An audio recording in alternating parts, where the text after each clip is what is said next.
You will be doing a lot of rereading. I am sorry. Not really that sorry, but a little bit sorry. This process is definitely a grueling marathon and not a sprint. I hope no one has told you that this is a fast process. It is not. It is a long process. The process of making a book is lengthy. So, things to get in your head: rereading and more rereading and tucking things away and not looking at them for weeks and then rereading. So, guess what you gotta do now? Take your bad boy out of the closet. Take your bad boy out of a drawer and reread it. The reason we're doing it this time is not because we want the story fresh, but we always want the story fresh. But we want to really actually make sure that because we're converting this fan fiction into an original work, that it reads as an original work. We're doing this to make sure that if you were to go in and change all of the names and the locations right now, that your work still reads independently from your Naruto or Ready Player Number One or Succession, whatever. Sherlock.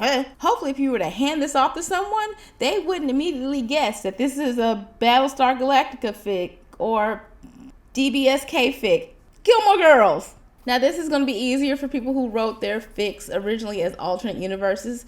Usually, I find 9 times out of 10 that people who do write AUs are the people that are gunning for writing original manuscripts because they've developed something that's moderately independent from the fandom. But for you guys that wrote canon verse, I'm not saying it's impossible. I'm saying you have to do a lot of work. So your marathon is not a 3K, it's a 5K or a 10K. You're going to have to do a lot of work, line by line, to take your work out of the canon that you've put it in and to put it in your own world. See if it can stand on its own 2 feet. And there really isn't a trick to this. There's nothing I can do to help you with this process. This is going to have to be a judgment call or the help of a friend. You're going to have to read it and see,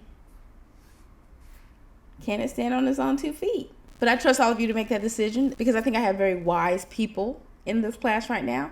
So be honest with yourself. This is the time to be honest with yourself. It may be impossible. It may not be impossible. But this is the time to figure that out rather than an agent or a publisher or someone's lawyer. And the truth shall set you free.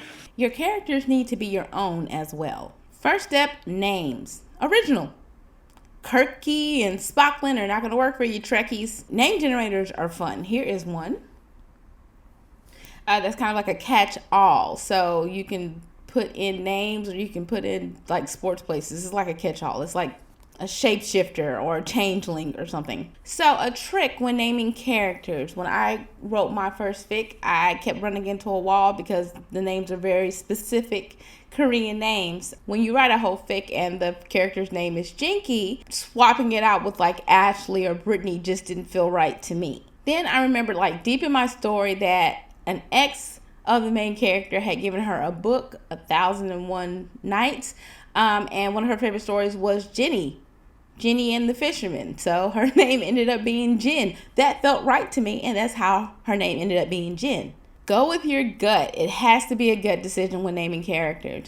Survey your friends, ask around, try out different names. One of my favorite things is to go onto Canva and pick out a person who in my mind is my new character. I put her in there and I just tried a whole bunch of different names and I show them to people. Then I show them to myself and then I look at all of them until one of them feels exactly right, feels right to me. And when it does, go find it in your manuscript. Find and replace, and then your Jinky turns into Jen, or your Spockland turns into Barry, whatever. Just make sure that you feel good with the choice at the end of the day. And we'll get into developing characters later, but this is just about names. So locations, going back to my conversion. Like I said, Shiny fanfic show a lot of the locations were Korean. They were dealing with like K-Town and Manhattan.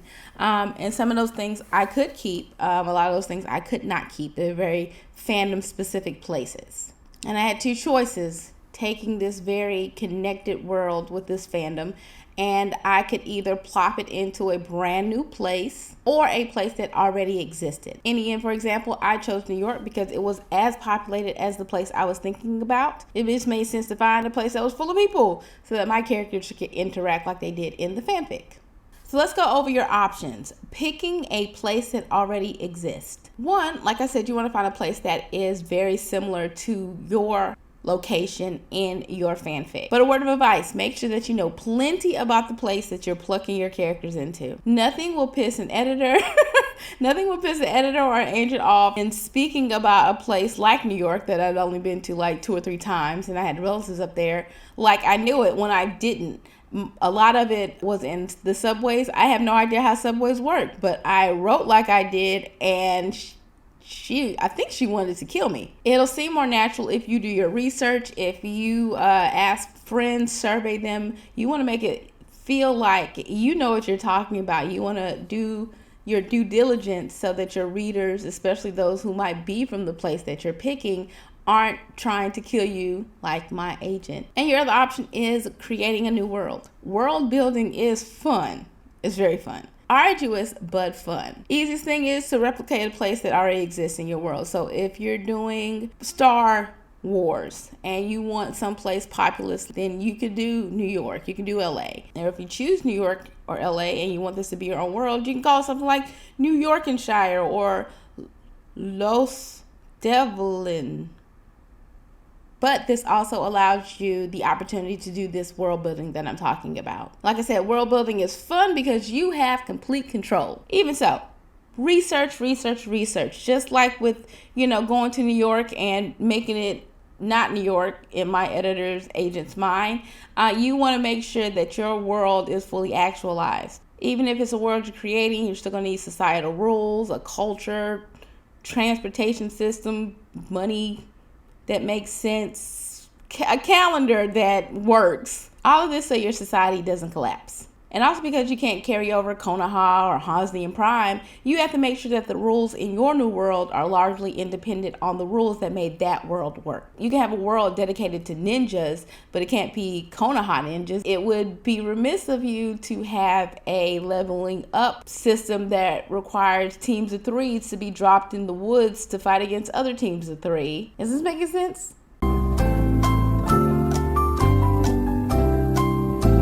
When you're done, building the world needs to be as detailed as possible. Like I said, you want this to be a fully actual place with rules that make a society work. You don't need to put all of these details in the book. I know a lot of people who do world building want their readers to know exactly how their system works.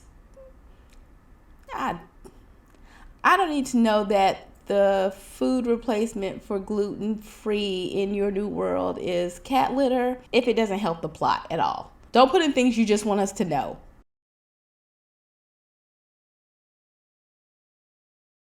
Take an existing world, Star Trek, for example, Gone with the Wind, Jupiter Ascending, and write a very, very short story treatment on how you would convert it from that world into your world. Also pay close attention to the worlds that they built to see if any of those ideas are borrowable.